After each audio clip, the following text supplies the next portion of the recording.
weekend. Ladies and gentlemen, the weekend. It's Bondzee Live. Trippin With Bondzee on YouTube. How the hell are you? It's Friday night. It's Bondzee Live.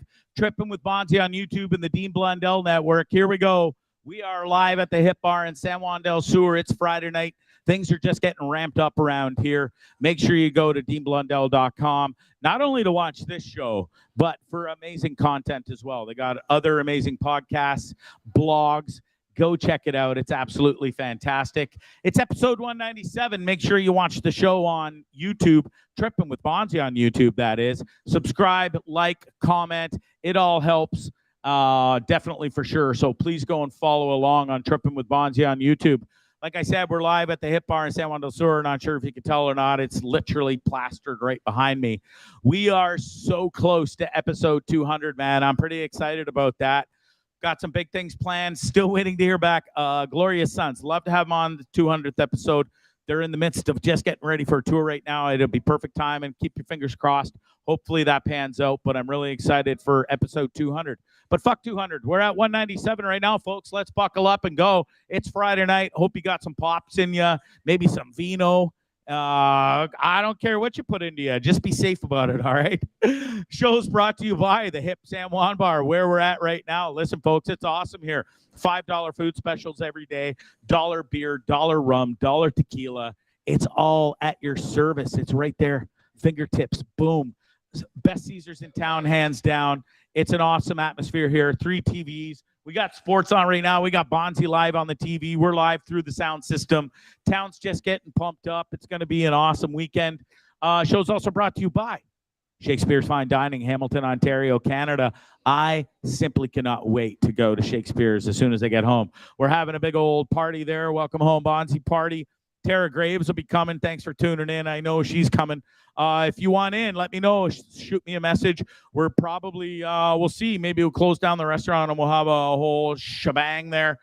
905-528-0689. Call and make reservations, please. Don't show up there, think you're getting in and you're going to just have a wonderful meal, because you need reservations. The celebrities don't. You do.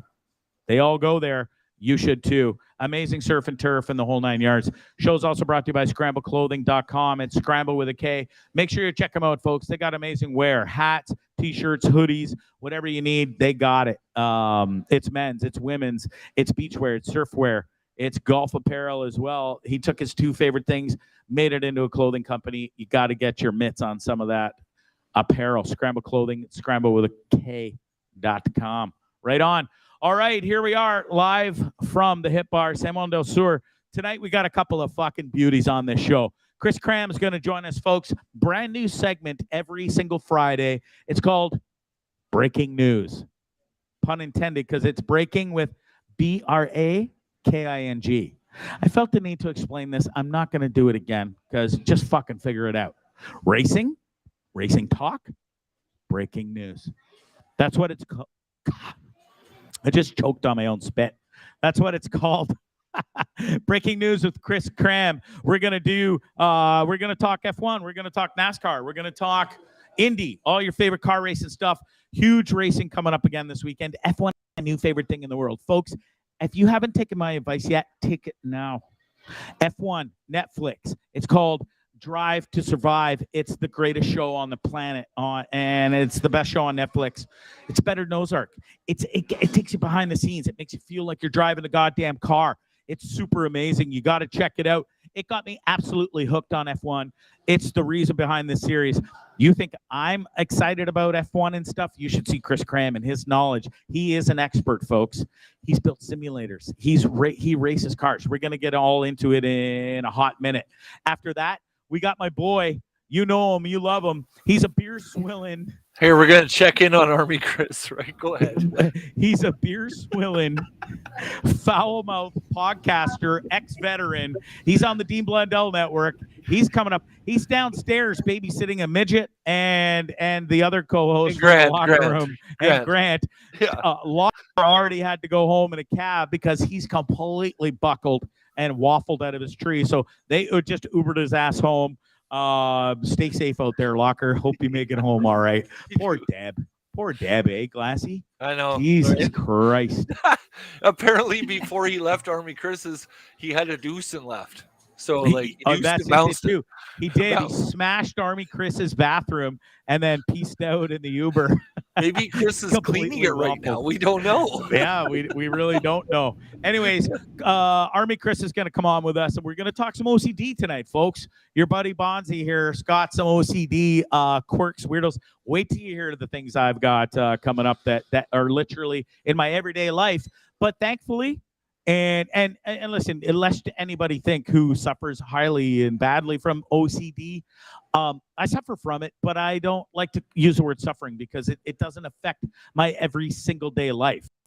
Nobody would even know that I have these quirks and do these quirks in my brain. And you'll see, if you ever see my fucking teeth going back and forth and I'm kind of like, looks like I got on the old Blocaine, because you get the old chewing tongue and you can grind your teeth and stuff. Trust me, I know I did it sadly a few times. That's not the reason. It's because I'm counting or doing weird shit in my head. And we'll get into that later with Army Kris. All right? But listen, I can't wait to talk to that guy. Shameless plug for my t-shirts, the Trippin With Bondzee tees. They're ready to go. They're here. They've been selling like hotcakes here, actually. It's been funding my listen, I'm not a big cook guy, stay-at-home cook guy for one person. So thanks for everybody for buying the t-shirts that has bought one down here in San Juan Del Sur. And thanks to everybody back home in Canada that has ordered one. As soon as I get home, they'll be shipped out to your Addy. And as soon as I'm home, we'll get those done, okay? Speaking of coming home, April 6th. We didn't get one yet. Fuck, I'm not home yet. Fucking producer guy, eh? When I am home, maybe did I stutter a minute ago, bud? I said when I'm back in Canada, I will be sending out the t-shirts to everybody. Have you ran into the postal system down here in Nicaragua, pal? When I lived here for 3 years, my parents sent me a care package and a Christmas card. I got it 2 years later. So wow. And was it ripped open already? So they like found all the... No, it wasn't actually. But it's definitely, their mail system here is not the greatest, like sending or receiving. It's getting better. This is why you get pulled over in Nicaragua, is because you're branding everybody in town with your t-shirts.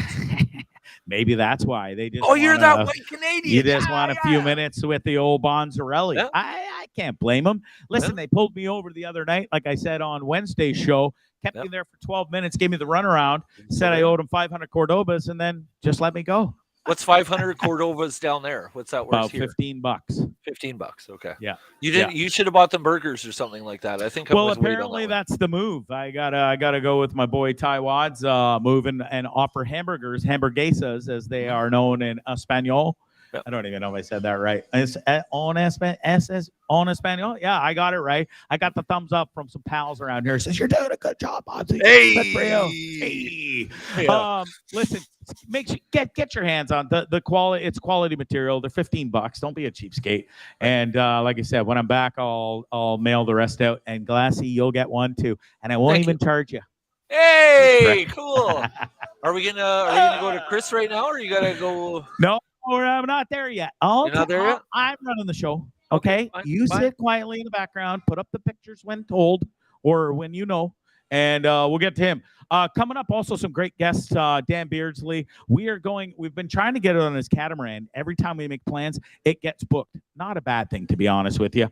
Bongo Bob's coming up. We are doing the interview. It's going to be a pre-recorded one. We're doing it tomorrow night, live, not live here at the Hip, but after his show at the Hip. And then we've also got a Canadian. It's going to sound a little weird. There's my boy Bongo Bob right there. Just saw him and Michael Bem, a previous guest, I think from Wednesday night or Monday night. They just played down at Moonshine, got to catch their show. That was super awesome. They are so talented, the both of them. I mean, it's just disgusting. We've also got a Canadian Ninja Warrior world champion coming up.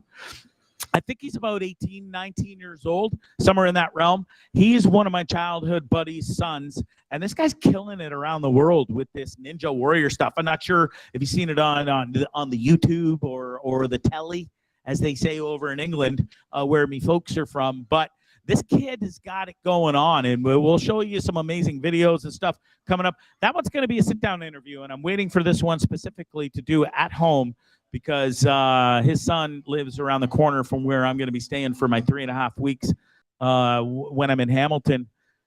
rocking it with the parents before I take off to the private island for the summer and rock it, playing some golf, hanging out, hobnobbing with the Richies, if you will.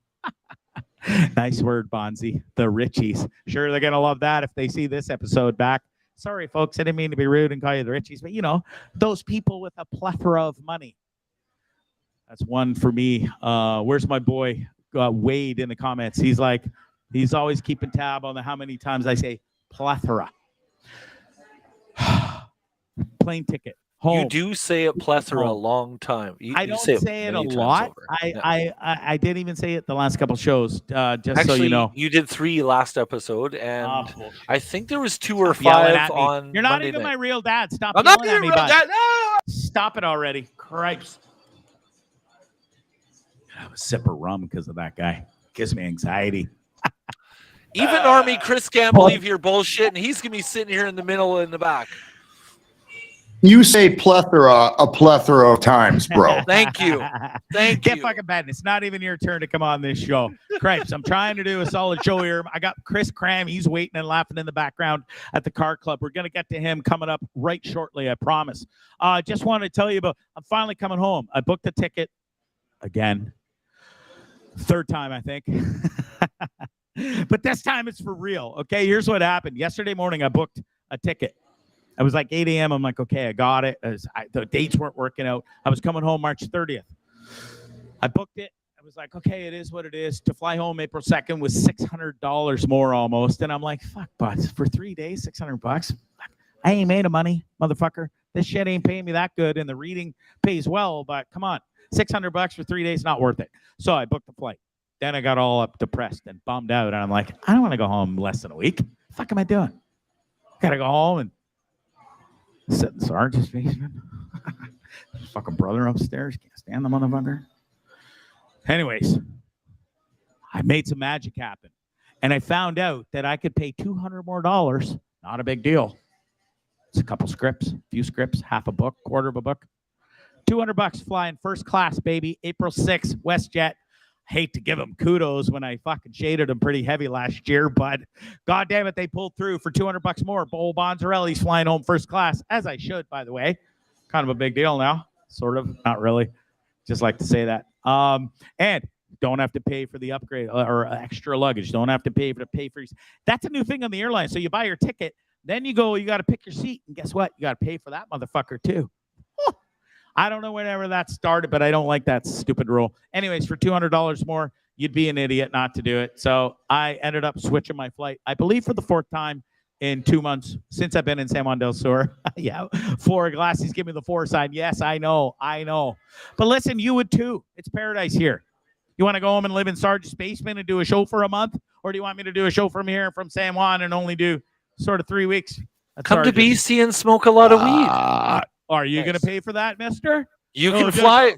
If you're going to fly to Toronto, what did Chris say? Toronto. If you're going to fly to Toronto, then, you can certainly fly to BC and, we can, June, come here. Seriously. That's all I'm saying. I can't come up as of May 1st, dude. Oh, my I'm summer sorry. is You're over working. That's because right. I'm going to this palace for the summer. My condo is right behind that. 3-minute walk, by the way. Not a big deal. That's going to be a super awesome summer for old Bonzarelli. Free golf, hobnobbing with the Richies, and making sure they have a good time whilst they're on their own private island that they own for the summer. I know I'm going to make some really good friends there, and I'm stoked about it. Okay, one more quick story real quick before I bring in Chris Cram. Everybody's been asking the legs. They swelled up like balloons this week. Went to the hospital, spent some time there, went to the doctors, got blood work, got urine test, and blah, blah, blah, blah, blah. Anyways, it turns out the fucking medication that this wingnut doctor back in Canada fucking put me on for this thing I got, I'm not talking about it, but the fucking medication isn't even the right medication. It turns out it made my liver swell beyond belief. And folks know it's not from the copious amounts of alcohol. I put way more alcohol in this fucking gullet than I am now. And my body never, ever swelled up like this. Turns out we got the blood results back today. My liver is ginormous, which in turn, from me sitting all day and cutting off the circulation to my legs, made my entire body swell. Not just my legs. I could feel it in my face, my arms, my fingers.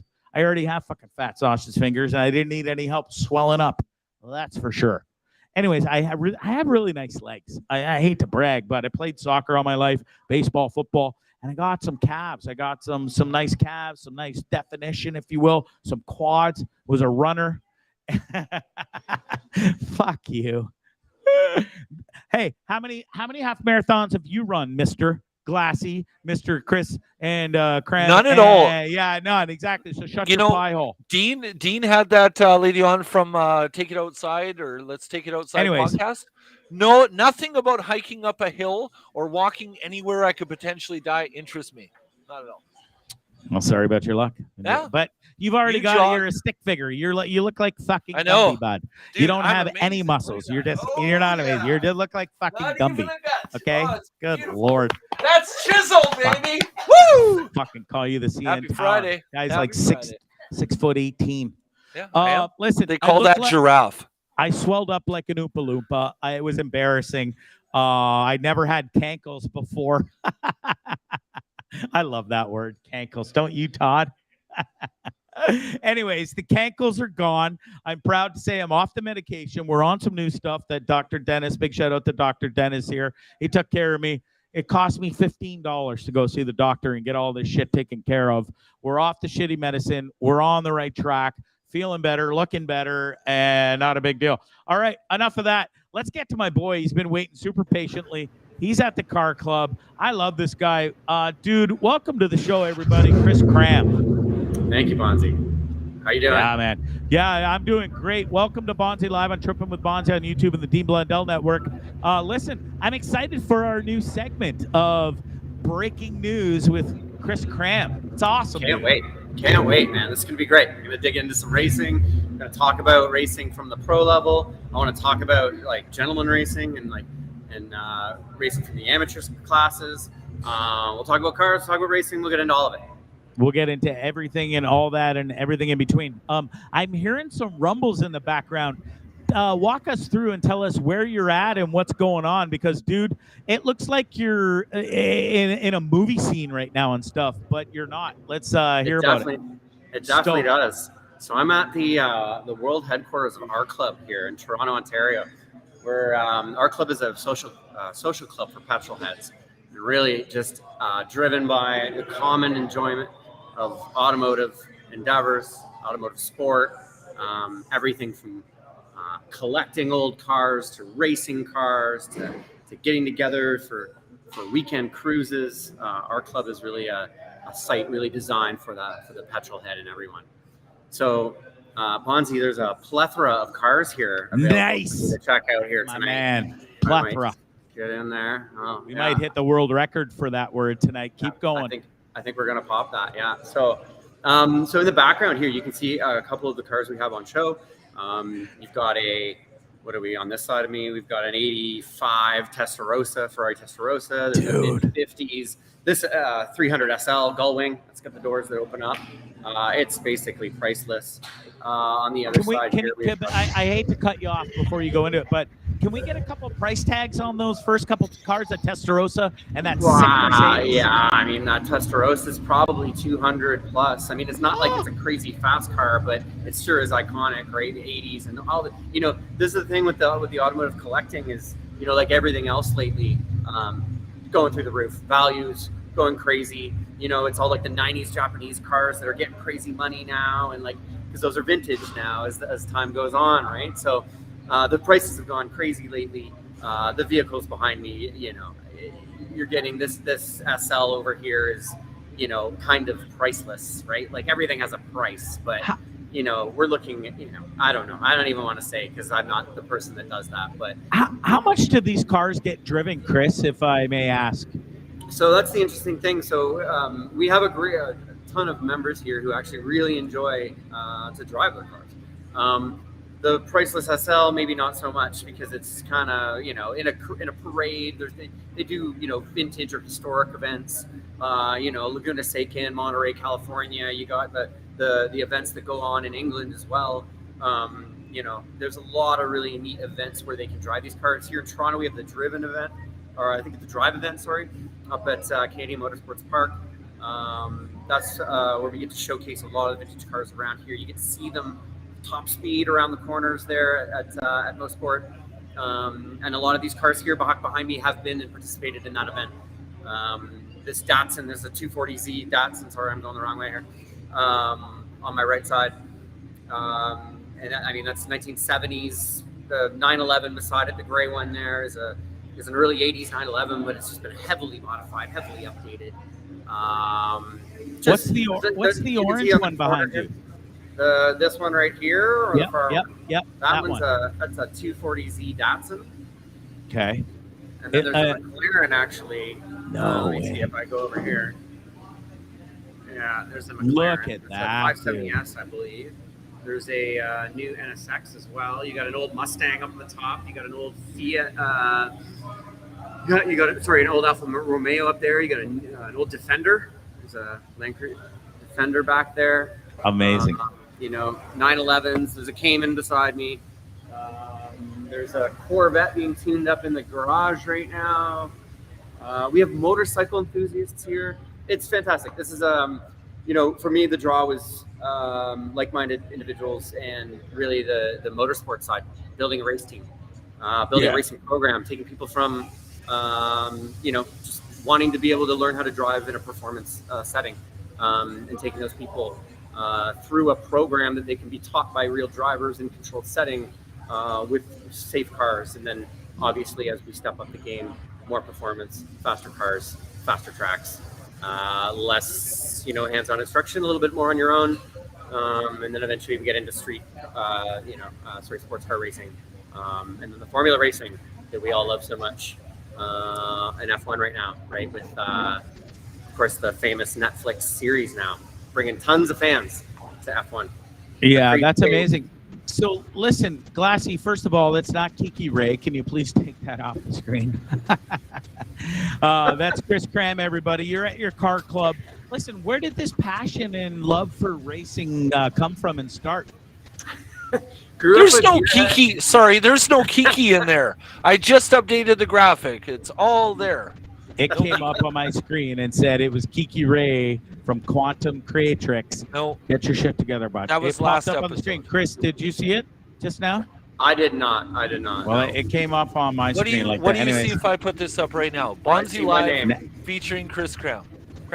Yeah, now it does. But before, somebody back me up here. It came up as Kiki. Anyways, where did this love and passion for racing come from? From day one, I wanted to go fast. Always wanted to go fast. I don't care what it was, man. I used to tune I had a big lawn in the sticks, and we had this old late 60s riding mower.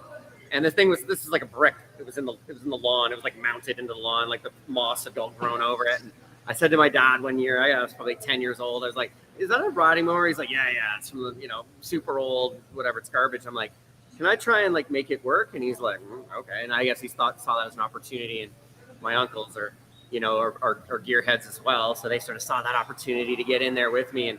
And man, we brought this thing back to life. Old Tecumseh riding mower. It had this little slider thing on the front, and had to get the whole thing set up and balanced to cut the lawn like this for the first 6 months. Yeah. Basically anything to get out of having to push the freaking lawnmower around this big giant property. So he was really like, I tuned this thing up. I got it fast. I had 5 gears on it, and I used to pop wheelies on the thing, and that's it. So you're very motorcycles, do that, restore them, rebuild them. You're very mechanically inclined, my friend, and I guess it's something you're kind of born with and gifted with. I would suspect, right? Yeah, I mean, I really think that it's definitely. I guess I probably find it easy, but there's always a motivation factor though too, right? Learn to fix the thing because I didn't want to mow the lawn.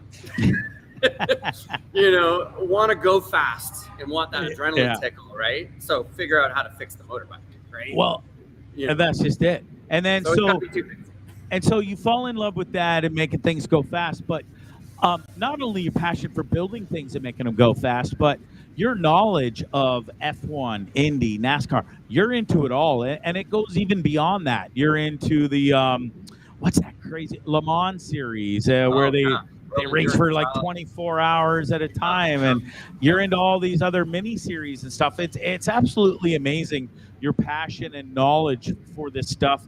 You've really instilled it into me, especially F1 for sure. We're still building up into getting into NASCAR and Indy. I'm not quite sure I'm at the level of love and passion. Maybe. But dude, on top of everything, during the pandemic, and speaking of building things and making them faster, the pandemic happened, racing shut down for a bit. You, motherfucker, built this by yourself. Yeah. Tell us about this. Did. What are we looking at? All right. So, love to go fast, love to do all this stuff, right? You know, we started a racing team. We realized very quickly, again, you know, some of the stuff I was talking about trying to build some people up into being able to be competent race car drivers. It starts somewhere, and that somewhere is not in a really expensive car going really fast.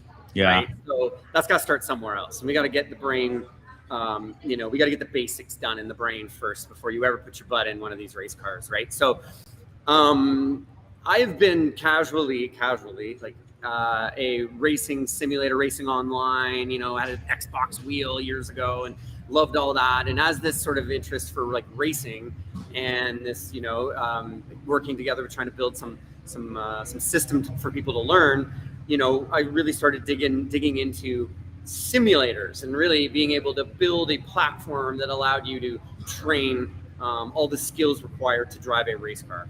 And so, with some time on my hands because of COVID and losing some hobbies, having some time back, I got to work on these things. So what you're looking at here is a full motion simulator. This is about $15,000 worth of stuff. What, dude? Seriously? That includes a couple cars firing up here, but it's all good. There's a $4,000 computer involved. There's $2,000 in monitors. There's, you know, it's got everything. The seat looks super comfortable. You got fans on the screens. You got fans cooling the computers. So the fans are set up for the speed of the car. So as you go faster, the fans blow faster. So it gives you a little bit. So in addition to the movement, you know, as you hit the brakes, the front dives. As you hit the gas, it goes back. And with those screens, when you're in there, it's wraparound. You don't see anything but the car. Amazing. So the immersion factor is heavy duty. We also have a VR system that we run with it for those who have a stomach that can handle that. Oftentimes movement and the VR stuff is heavy duty for people. But, you know, really wanted to build something that could get people into it, but high end. Like, I didn't want to build a crappy one. I wanted to build the best one, you know, so I got to work with 3D printing. I got to work with some CAD and design. And this is what we got. And there's now, we're on our 6th one of these. So a couple, you know, higher profile people reached out and said, hey, yeah, right. Do this. Because remember that during COVID, normal racing was off too, right? NASCAR was off. You know, then there was a driver you mentioned to me just before you left San Juan a few days ago. You're back in Toronto now. There was you built a car specifically for one of these simulators for a driver who just ended up winning an IndyCar series a couple weeks ago, right? Yeah. So I wasn't involved in building that actual one, but we did advise on the setup, and we also got him ready for it. So that's Scott Mclaughlin out of the Australian V8 Supercar, 3-time champion. I think Scotty's been there. Scotty came to IndyCar a couple years ago. He's in his 2nd year now. When he came into the game, talented race car driver, but never really driven wing cars before. So we got Scotty in the simulator, got him tuned up with that. Myself and my buddy TJ Majors, who at the time worked for Penske Racing as well, and we helped Scotty get this whole thing going. And I'm happy to say that he took home his first win at the first IndyCar race of the year a couple weeks ago. So yeah, that's pretty amazing. And those things, you get the real experience. Like, I know it looks like you're looking out the window with the 3 screens, the wraparound and stuff. Are you pulling like, how do you get the G feeling and stuff? Because you were saying those simulators kind of do wear out and give you that real heavy duty feeling of being in a race car. What's that like? Yeah, they really do. It really does thrash you around. You got to be careful. And when I was designing them, and I had to build a certain amount of safety into it, because I mean, at the end of the day, each one, there's 4 actuators there, and each one of them is capable of about 180 kilo of upward force. So that thing will throw you into the ceiling if it wanted to. So you got to build that safety mechanism into that. But with that comes the comes the lurching and the forward and all that stuff. And to be honest, after a couple minutes, the way your brain just gets, like the way VR works, if anybody's ever done VR out there, you know, after about 10 minutes, you don't even know what's real anymore. Like 10 minutes it takes your brain to be fully convinced of what it's being fed, right? So you get in that thing, you get that going, you are in immediately. And really what we're trying to do is, you know, I'm not trying to like give somebody like a carnival ride kind of experience. What we're trying to do is teach people when to hit the brakes, what gear to be in for the corner, when to hit the gas, when to do that. Turn 2 is 3rd gear. Turn 3 is 4th gear. That programming, that hand, that foot repetition, that seeing it over and over again. I'm a perfect example of someone who has trained on a simulator, has gone to a road course that I've never been to before, and has immediately gotten in a car and been as quick as the simulator times and as quick as the people around me, having never done that before. And really, it's a testament to the training. It's the brain, right? The brain and the hand-eye coordination. Yeah, for sure, dude. It looks absolutely phenomenal. I wish I could afford one. It just looks like that's an expensive fucking toy, though, right there, bud. So I'm not gonna lie. Yeah. So I mean, if it is a toy, you better be not into many toys. But if it's something that you're going to use, like we do here, for as part of the business, as part of the race team, and all that stuff. We're up to 3 simulators in house here now, and that's going to be growing. Yeah, there's 3 of those babies back here, so it's pretty rad. They're actually all there are a series of people in there training right now. We're running the virtual 24 hours of the Nuremberg Ring race here next week. So we've got 4 drivers doing 24 hours. Nuremberg Ring is a 9.5-minute lap, 160 corners. Holy. In the That's dark. a lot of, that's just seems silly. This is funny. Positive Mike, good friend of mine, old sponsor, and he asked, do you do any karting? Absolutely. Karting Go ahead, it's Dylan. funny. Sorry, I didn't mean to cut you off, but I was just going to say it's funny because, yes, I know you're into karting, but you kind of took it a step further than the actual karting, because this thing right here is yours, mister. And that looks a little better and faster than a fucking go-kart, I might say. Yeah. So this was a work of passion from a really good friend of mine, and a couple of us who were able to join him in this adventure to taking a stock, car that you and I could buy on the street, our summer car, you could say, and turning it into a full, legit endurance sports car. So this is a 2004 Nissan 350Z. It is there is not much left of that 350Z. The poor guy we bought it off of. It was his poor summer car. That thing had never seen a winter. This thing was just stunning. The blue car is original. The blue paint, is original. And this car was just, we didn't have the heart to tell him we were going to gut it. But this thing is completely replaced, full roll cage, full suspension system, full electronics, 5G modem. We can dial into it with a laptop and change it on the fly. We can diagnose on the fly, full camera systems. So we compete in sports car endurance racing with this car, doing 16-hour races. So we do that, a couple different series here in Canada. We have the Lucky Dog Racing, and in the States we have American Endurance Racing, or AER. And so we have built this thing to take a bunch of guys who love to race and have some time on their hands to build a race car and actually compete. So we just finished our first year last year, did really well, blew a couple motors, blew a couple transmissions, did a little bit of this and that, but no crashes, no injuries. Everybody did well. The team did well. We learned so much. We didn't know how to do a pit stop. There's so much that involved in refueling these cars and all that stuff. So yeah. So I see a question from Mike here, actually. That's a great question. So yeah, Mike, I actually worked for the Canadian NASCAR Pinty Series last year with the driver Malcolm Strong, who races for Brave Motorsports. I was Malcolm's spotter. So in those cars, you can't see much. You can't see out of the sides, right? So I sit way up in the stands with the other spotters, and I coach the driver around the lap. So when there's cars around him, I can kind of give him an idea as to what to see. So yeah, and I hope to be back at it this year, actually, and do that with Malcolm. It's pretty amazing how you got your start in karting and then you graduate into that car. And it's funny, we had this conversation where you said, we bought this car off this kid and he thought we were just going to do this and that was his baby and he literally fucking tore it apart. There are pictures. Sorry, Bondzee, bud. I'll bring them on another time where that car is just, there's 6 trips, there's nothing. Like there's just nothing in it. And there's not even like, there's no dash left in it. It's all custom. We built everything that Brian, who has done the majority of the work on that car, has fabricated every piece for it. It's really a work of art. It's also really stinking fast. And there's just a certain sound that car makes that, we'll be at a race, we'll be at an event, there'll be 40, 50 other cars. And every time our car goes around, we know it's that one because that motor just has that tone to it that we hear every time, which is just a really funny, cool thing to have when you're out there, right? Because of your smarts in the industry of building things and everything's computers these days, and you literally made that car to run on a computer, literally like F1 and all that stuff. How fast does that car go? And you actually, not only did you buy that car and be a part of this team and stuff, but you actually race too, pal, in that car. What is some of the top speeds you've hit in that car? So top speed is always one of those things because there's really no speedometer in a race car typically. We have one in there because we've got digital screens. We can see everything. We have every piece of data in that car.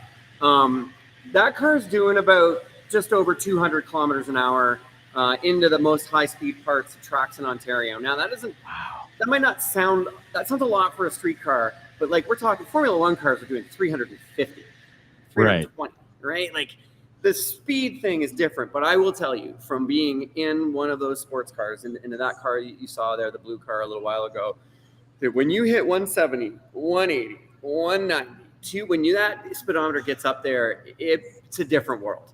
You feel the air differently. You feel the air coming in this window nets, right? There's no glass. There's a windshield, but there's no side windows, right? You feel that air coming and you feel that pressure. You feel being behind the car in front of you.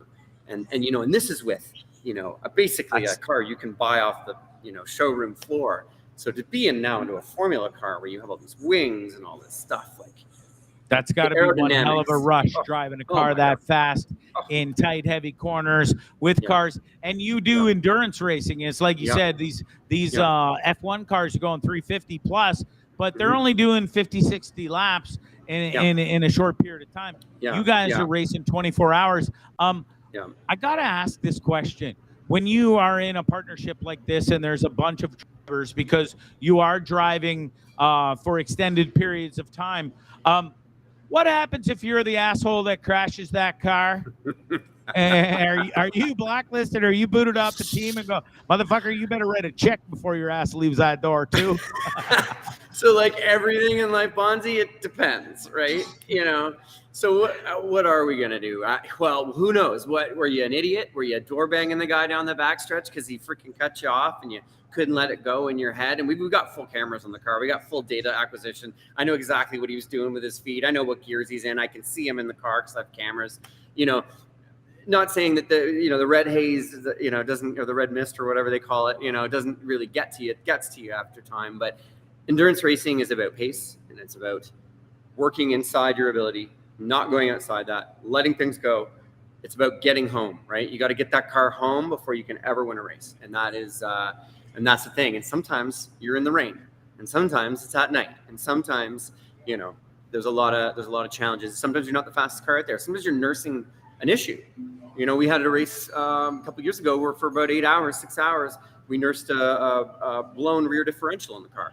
And we could get the car home. We could, as long as we drove it in a certain way, right? And there's a certain amount of success in that where you're able to get it over the line, even though it's compromised. Like Bondzee, you and I on the dirt bikes last week. We got out there, and my front tire's flat. We're 100 miles or 100 minutes from nowhere, and my front tire's flat. Well, what do we do?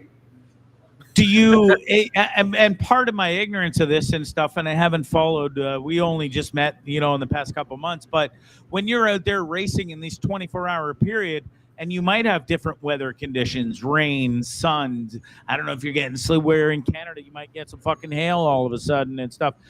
Is this a thing where you're changing tires and stuff? Or is it specific tire for this car and this type of racing that you just stick with? So we really try to get as long as we can on a set of tires, both financially. It's a ton of money to be changing tires all the time. And then secondly, changing tires on production cars like these take a long time. This isn't like NASCAR where the guys are going out and just going bop, bop, bop, bop, or Formula One where it's one center hub and they got a gun on it and they go.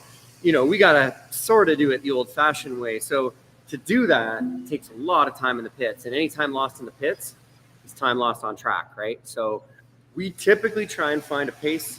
We typically try and find a setup in the car, and we typically then try and find a tire that's suitable that can get us both the distance and do that quickly. Yeah, for sure. Positive Mike wants to know if you do any rally racing and stuff. I know you're big into it. Do you do any of it? Are you involved in it at all? No, unfortunately not. It's something I'd always wanted to do. I think the rally racers are probably, if I had to say, like, what if somebody asked me, who are the best drivers in the world? What part of racing? I'd probably have to say the rally guys.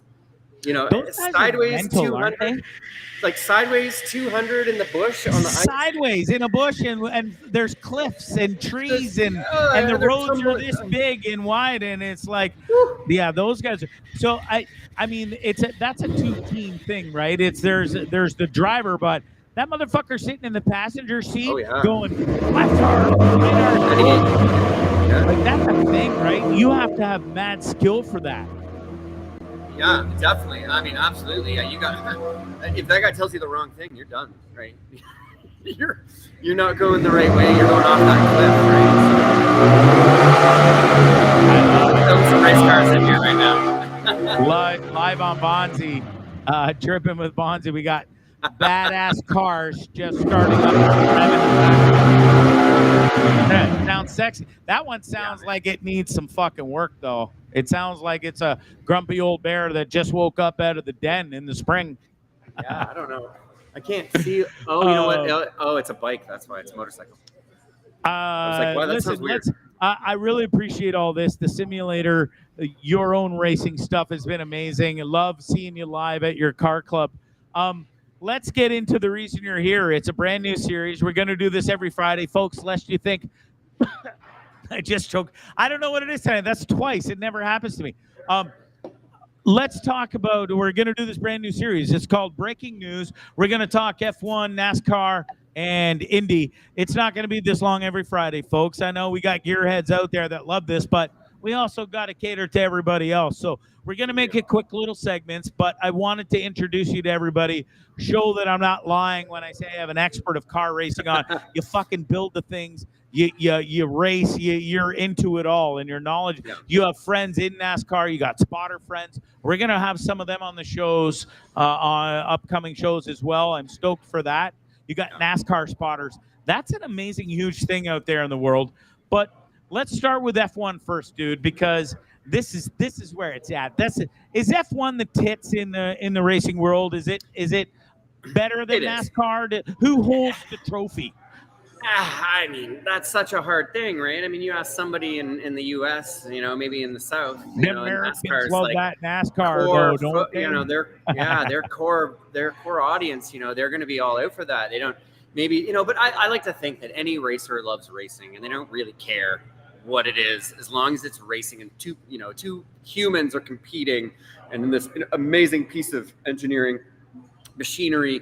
The work that goes into these Formula One cars are hundreds and hundreds of millions of dollars and thousands of people trying to build these things. Same goes, there you go. You can see our race car getting a little fix in there. Worked on right there, yeah. Yeah, right.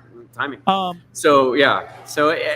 It is the pinnacle of motorsports that, it has been called. It is where it seems like every young racer wants to be. And then we can kind of take that from Kevin Magnussen, who was racing IndyCar for the last year and had the call back to race in Formula One. And instead of staying with his IndyCar program that he had been building, immediately right back to Formula One. So maybe you can take a little bit from that. F1. I guess on the grand scale of things, worldwide, F1 would be the shit. And then North American wise, probably NASCAR's up there. Close second would be Indy for sure. let's talk quickly. We're going to get into F1, but I'd be remiss if I didn't ask you. F1 has never really taken off in North America. We have a track in Texas, right, in Austin. I've actually driven by it. I didn't get to go when it was closed. But things are changing in that aspect, aren't they? Can you tell us a little bit about that? Absolutely. So a couple things. I mean, really, obviously, let's not, we need to focus on Netflix and what that series has done for that sport, right? And that's my globally. God. But right? Of course, that's, North America is a massive audience and consumer of media, as we all know. So when Netflix creates a series that is so compelling and so polarizing, and they do it so well, and they make it so dramatic, and it is dramatic. It's racing hundreds and hundreds of $1 million at hundreds of kilometers an hour. Of course, it's going to be intense and amazing. So they've done a great job capturing that and really playing that back for the average, sport watcher, right? And it's really brought a lot of people to the game, and that's been fantastic. And that's what that's done is that's driven attendance at races like Circuit of the Americas in Texas. It's created now we have another race now in Miami this year. That's a new track that they're bringing. Right. They've raced at Indianapolis before, way back in the day in the early 2000s. And so that the Miami circuit's coming up this year, if I'm not it is. wrong, right? It is. Absolutely. They're not going to Texas; they're going to Miami this year. Yeah, that's right. So what we've got, we're actually having a little event called Miami Vice here at the club that night. So that'll be pretty fun. So you can infer what that means. Yeah. So you know what? The series has helped a lot, but also, we've got some news that potentially, not that potentially, they sort of signed the letter of intent that Andretti Motorsport, a famous American name, Mary Andretti, multi-time champion, Michael Andretti as well, his son, who's now running Andretti Motorsports. They have signed a letter of intent to enter Formula One in a couple years. So that's going to be really amazing. The idea there is that they bring American drivers now into Formula One to be able to drive. Of course, there is an American team, Haas F1, but they typically are funded internationally and they operate as a European team. So really, there hasn't been a lot of American drivers involved in Formula One in quite some time. So we need to change that, obviously, to bring that market, right? So Andretti really aims to do that. And he's hoping to do that with a young driver named Colton Herta. And Colton is racing with IndyCar right now. He's son of multi-time champion Brian Herta, who's been in the sport many, many years. So that'll be really cool to see. I can't wait for that. It would for sure. And here's the reason why, for those who don't know, and I'm not sitting here pretending to be some fucking expert in stuff, but Chris, what I've learned from the Netflix series and how I've come to understand why there isn't more Canadians and even Americans in F1 is because it's not something where, I'm 21 or 20 and I'm going to jump in an F1 car. This starts way back in the day when you're 10, 12, 13 years old, karting in the karting series, like Positive Mike said. These kids start, and it's not as it's prevalent in the US and North America, but if you want to have any shot at making the Formula One, Formula 2, Formula 3 series, you have to move and be in the European circuit at a young age, correct? Yeah, that is absolutely and true. have to have a fucking deep pocket. Oh, that's for sure, right? I mean, I've heard it said many, many times. Back in the day when cigarette sponsorship was involved in motorsports, there was a lot of money. There's money for everything. There's money to run all multiple teams. Obviously, and they killed that years ago, right? And that took a lot of funding from a lot of teams. And now they're really trying to challenge right now is to define motorsports, the investor who wants to be involved, who wants to be sponsoring, what that looks like. I'm a techie, so I come from that side of the game where I think that this is the pinnacle of engineering. And I think that really high tech companies should be your main sponsorship for racing and stuff like that. Isn't this what we're doing, right? We want to engineer and innovate, and push everything forward, right? Yeah. And listen, and I mentioned this, and it is a thing, but it is amazing, and we are proud as Canadians. We do have 2 Canadians currently racing in F1, and it bounces in and out, and these kids have made the commitment and stuff, and it's been amazing to see that. They're not doing the greatest of stuff, but at least they're there. Americans, not so much. Like you said, it's not a big thing down there, but it is growing. But I kind of want to jump off this subject because I've kept you long enough. We had a bunch of stuff to talk about NASCAR and Indy, but I want to regulate it to just F1 before I let you go. Let's do it. F1 has really changed in 2022. Can you quickly explain why the new changes, what the new changes are? I mean, it's almost everything. New cars, new wheels, new tires, new fuel. Why all the new changes? And explain them for me real quick. Yeah, Thanks. for sure. So 2022 has brought a whole ton of new changes to Formula One. So regular Ferrari car. Not regular, I mean very, very expensive Ferrari car. Even more expensive Ferrari real F1 car here. Look at the size of these vehicles. So they are absolutely. If anybody ever gets a chance to go to one of these races and see the size of this vehicle, this is bigger than a Suburban, right? I mean, Chevy Suburban on the road, 7-passenger and all that. This is a bigger vehicle. It is insane how big they are. I mean, obviously with the size, that makes them safer, right? There's more crumple area around the driver, and that allows the drivers to be, to go faster and to take more risk, right? But in 2022, we did a lot of different things to these vehicles. So one was a major aerodynamic overhaul. So all the aerodynamics have been changed. All the rules around that have been changed. They went to what we call ground effect. So right now, these cars are really, it's all about the wing underneath the car or the floor of the car. What that did is allows the cars to really plant themselves to the track. It allows the other cars to follow closer behind them, not so disturbed by all the dirty aerodynamics coming off the car. When you have a car with all those wings at 330 kilometers an hour, there's going to be a lot of weight coming off that, and that's really hard for another car to operate in. So in doing this, they're trying to minimize that sort of aerodynamic wash, they call it, and get the cars closer together so they can pass and they can be tighter to each other in race. The other things they've done really around the wheels. So this is a thing that, everybody, when I say it, when you look at the wheel there, you're like, oh yeah, maybe a Formula One car used to have little tiny wheels and big, giant beach ball tires, right? And I think maybe people have seen that slow-mo look where the car comes through the scene and it's in super slow-mo and you see the tire cavity just going back and forth, right? So this year they went from a 13 to an 18-inch rim, which is a little bit more like your road car, right? So the tire technology and the rims are a little bit more, a little bit more in line with cars, right? Really running a big giant bouncy tire on a 13-inch rim has no application in any other situation. So getting the tires there, obviously that's going to change a lot on the car. It's going to make them heavier. Those wheels are just heavier. That's a big jump from 13 to 18 inches, no? Yeah, absolutely. I mean, you go from basically having like a balloon tire that's just bouncing around. It's a suspension piece because it's bouncing to this fully stiff, heavier wheel. So I mean, really, you've got now to re-engineer a car so that it handles differently, and the braking and the weight shift is going to be different. All over the place there. And then what they did is they changed the fuel as well. They went to an ethanol 10. 5% to E10 this year. Carbon footprint, is that the reason? Where are we going with that? A little bit of that, yeah. I think sometimes it's a bit more temperature issues, maybe.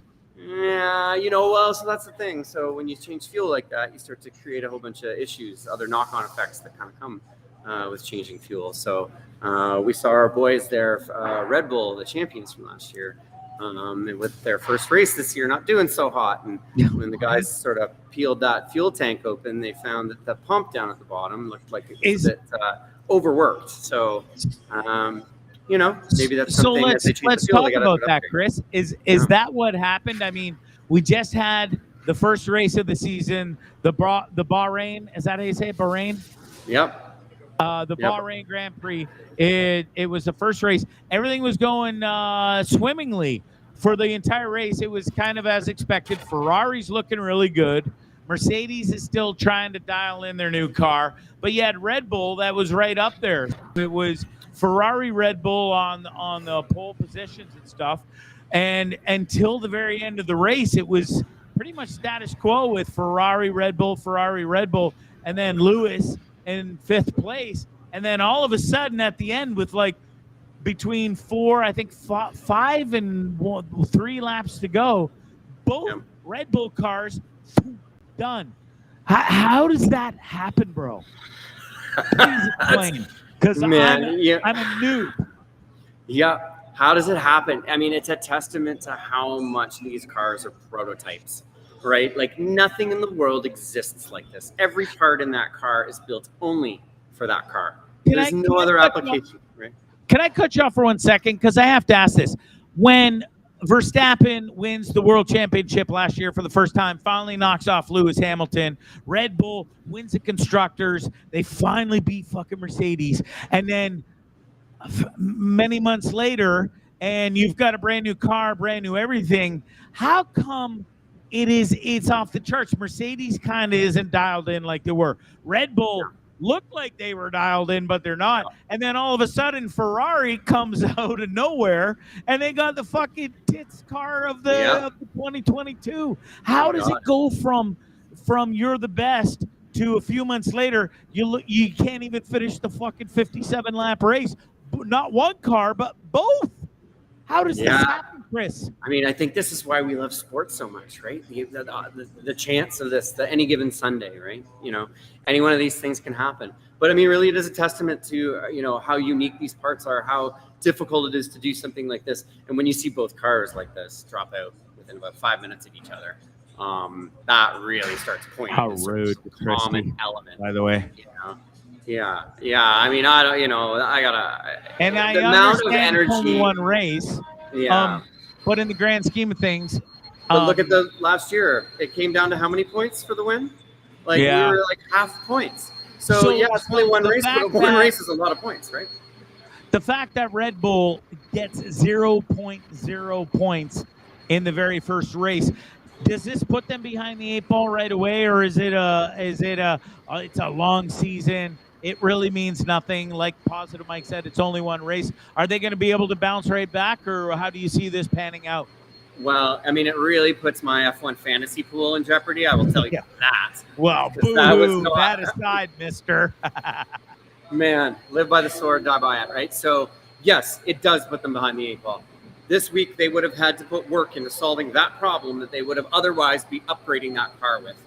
The one common denominator in all racing is man hours. There's only so much time available to work on the car. The more time you have to do things, the more you can change, make it better, test, do all that stuff.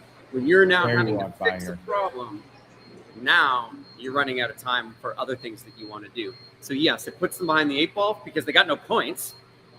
Right, so they're 25 points shy of Ferrari now, or whatever. We could look at the standings, right? Whatever that is. But you know, not only are they behind in points, but now they're behind in time working on the car, and of course they've got, you know, potential. When you have failures like that, you could also injure other parts of the car, and some of those parts you can only use a certain amount of times, or you can only switch them out a certain amount of times a year. So, you know, if you run out of parts, now you start picking up penalties late in the year, and that's not good for anybody. So Red Bull needs to get their stuff together. They've got a car that can perform. It is as fast as the Ferrari. It's funny that we say it like that, but that is the way it is right now. Ferrari is the fastest car. You can see them behind me here. They are the fastest car. Red Bull is number 2 if they can get it to the end of the race. And then it really is a scrap for third right now. Who is there? You know, Hamilton and Mercedes are struggling. That car has not performed the way. They have a very out there design concept. It's very interesting. It's very different than everything else in the car on the field. Sorry, and so they got to figure their stuff out too. And then you've got what do we see? Sorry, what do we see coming up for this weekend then? Is Mercedes fucking more dialed in, and with these new 2022 regulations with new gas, new rims, new aerodynamic stuff, like they've literally changed a lot. Who's going to dial it in the best this weekend? What are we seeing so far? Is Red Bull going to fix their shit? Are we going to finish a race with one or both cars? Is Mercedes going to be kind of more in the mix than they were? Or is Ferrari going to continue to dominate? I think it's the last one there. I think this is going to be a lot of last week. I think we're going to see Charles Leclerc and Carlos Sainz in the Ferrari really continue to show what the Ferrari can do. I think we're going to see Max and Checo Perez right behind them. I think you're going to see sort of Mercedes a bit, you know, in between. I think we're going to see, you know, we're watching free practice 2 here from Saudi Arabia that's on right now. So we're actually just checking out what the cars look like here at the track from Jeddah, Saudi Arabia. So we're gonna really see what they've got, but it looks like it's pretty much the same as last time, which hopefully my fantasy pool now works out if these guys can make it to the end of the race. But yeah, I think you're gonna see Ferrari at the top. I think you're gonna see Red Bull right behind. Well, listen, I'm a Max Verstappen fan. I've loved what Lewis Hamilton has done over his career. He's getting up there. It's time for some new blood. I'm looking forward to. They had some bad blood last year, folks. Go watch the F1 series, Drive to Survive. I've told you a million times. If you're not listening by now, that's your own fault. It's an amazing rivalry that they got going on. It's about time somebody stepped up to challenge Lewis Hamilton, because F1 was kind of fucking boring, dude, for a long time. I remember loving it as a kid. I remember falling out of love with it because it just got really boring. And then I enjoyed, from the outside looking in, watching Lewis Hamilton dominate and kick ass as a British fella, you know. Where my parents are from, so it was kind of cool to see that. But and now it's really cool to see Max Verstappen come in and take over, and he's aggressive, and he's not going to take shit. It's been really fun. I loved what happened last season. I'm stoked for this season, even though it seems so different all of a sudden. Like when you think you're dialed in and you know what's going on with the teams and who's going to be where and what, all of a sudden all these new rules and poof, everything has changed. Ferrari's the tits again, where they used to be years ago.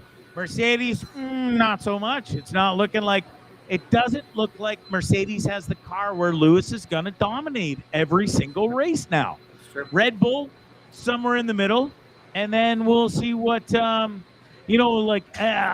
just dropped my fucking, never mind. I'm excited for the rest of the Formula One series. I have my hand pipe in my hand. It's almost like my, what do you call that thing? Your teether. And it's like an OCD thing, which we're going to get to in a second. I need that in my hand to just play with, and I feel in a zone. I just dropped it. Now I feel out of sorts.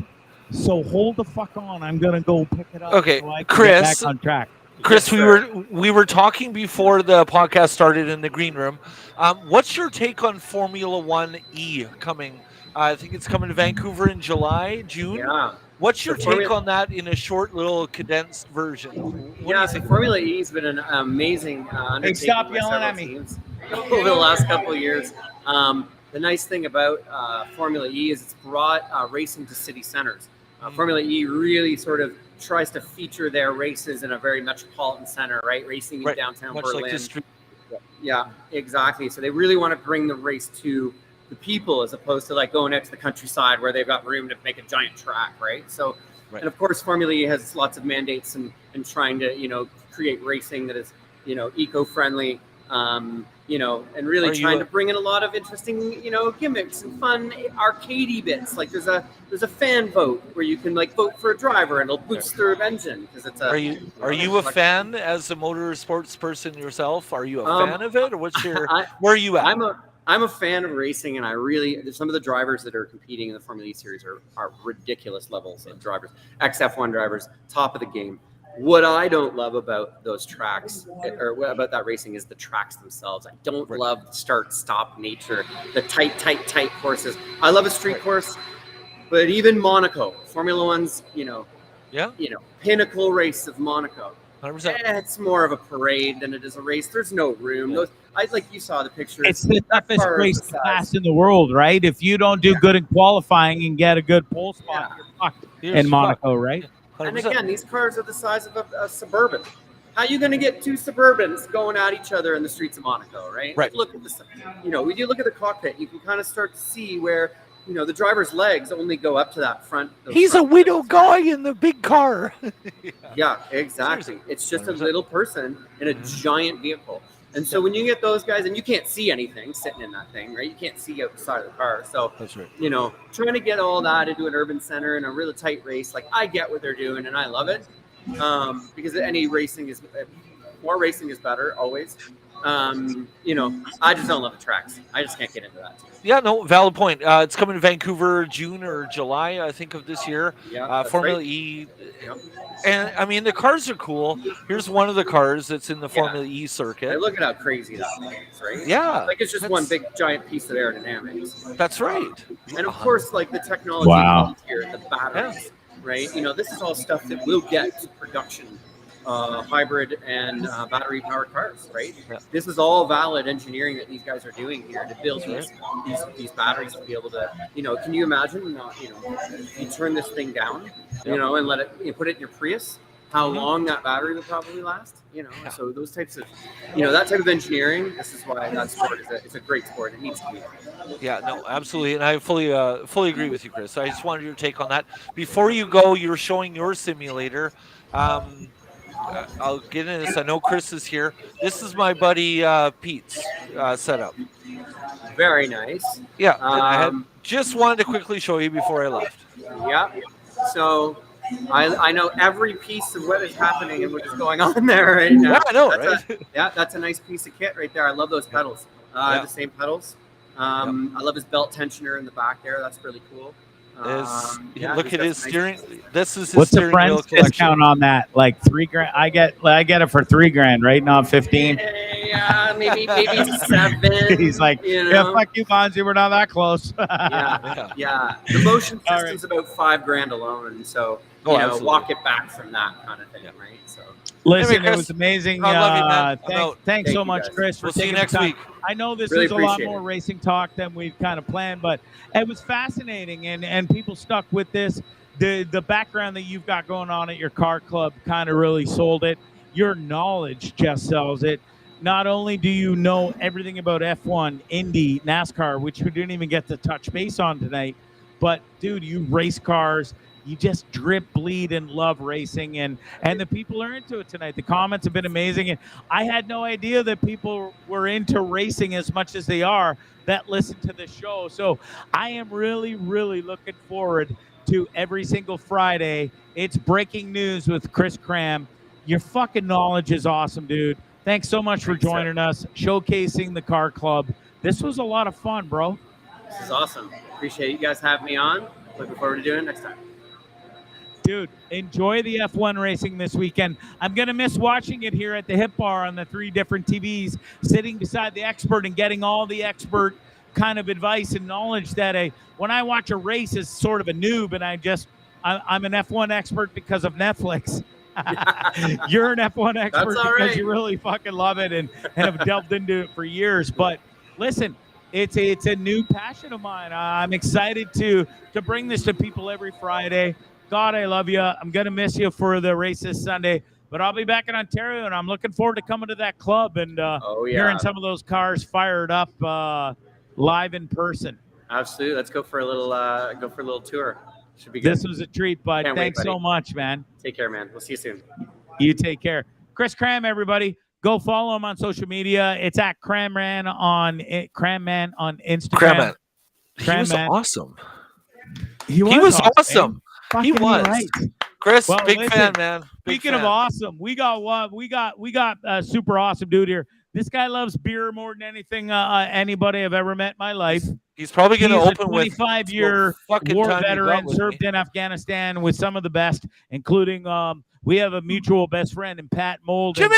And we also have a surprise leprechaun. It's what did they call him? It wasn't even it's Larry the leprechaun, wasn't it? It's not Peter. It's not fucking Peter the leprechaun. Peter the leprechaun. Jimmy, everybody. Patty the fucking leprechaun. It's Patty the leprechaun. He's a Sorry, little bit, I won't give you a hard time like Locke. For those of you kids at home watching this, Jimmy may have been on a brewery tour at like 11 a.m. and he's still he's still going hard in the paint. Well, listen, that's what happens when you're a superstar. Midget leprechaun like our buddy little Jimmy. And God damn it, if he doesn't love it, folks, if you haven't caught his Jedi Jimmy podcast on the Dean Blundell Network on YouTube, do yourself a favor. Yeah, you have Even not if you don't lived like a life. Star Wars, well, like I don't, never seen a second of a movie in my life. I watch Jedi Jimmy's podcast because this dude I've never met a fella who likes Star Wars more than you, pal. And listen, Hey, I'm in, Jamie. 100% curious about doing this new podcast together with you, where I will regrettably almost watch Star Wars movies and come on your Jedi Jimmy podcast and talk about them and give the feedback as a noob of the Star Wars world. And you should. He'll take hours off your life.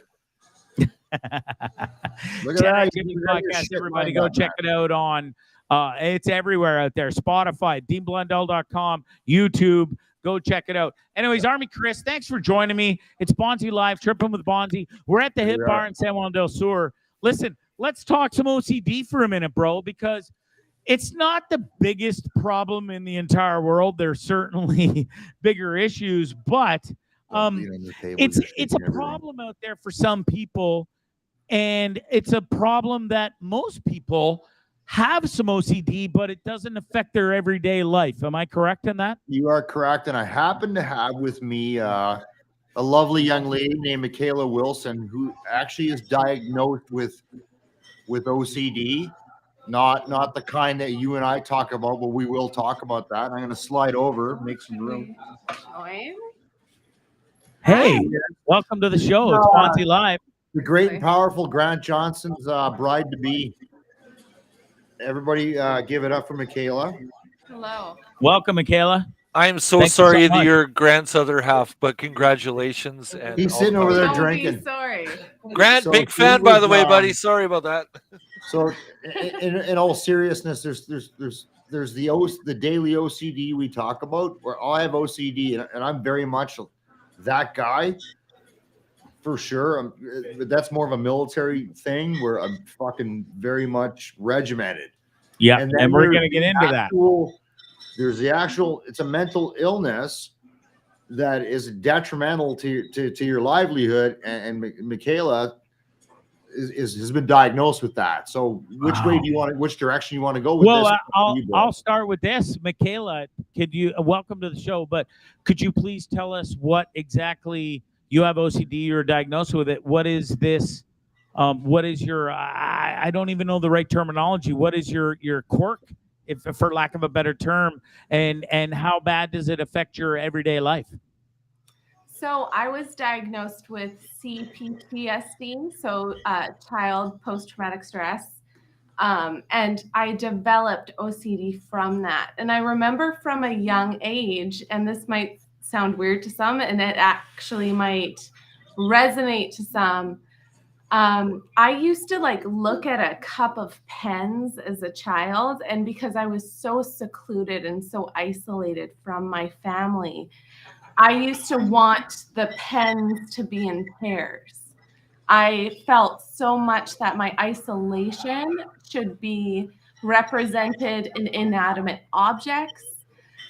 It stemmed so much from that. But there's little things like, people think that you're super clean from OCD, cleanliness. I love it. And I want my house to be clean.